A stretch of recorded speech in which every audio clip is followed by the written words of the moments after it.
Assalamualaikum warahmatullahi wabarakatuh. Pada hari ini kita akan adakan aktiviti perlebihan khas sempena ambang Aidiladha bagi tahun 2026. Pada tahun ini bagi akan aman sejahtera. Jadi terima kasih pada petang ini sebelum kita bercuti, dan saya ucapkan terima kasih kehadiran 8 orang yang bermain dengan saya Timbalan Pengurusi Badminton pada Tongkang BC. Sebelum itu, saya mengambil kesempatan mengucapkan selamat menyambut Hari Raya Aidiladha dan selamat menjalani ibadah korban.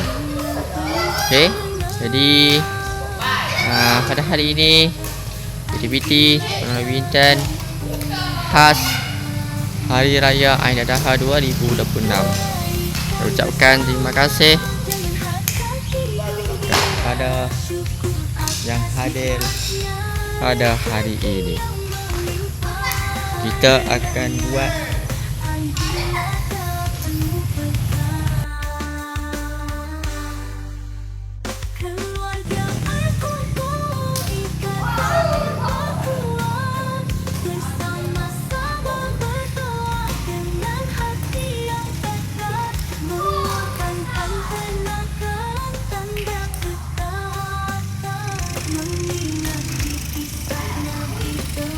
hari ini kita badminton, kita tak pakai mata sebab kita nak buat khas punya pada petang ini sebelum kita bercuti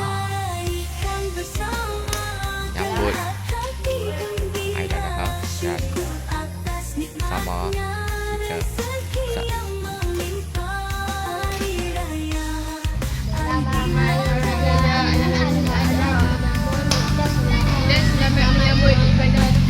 bagi tahun 2026.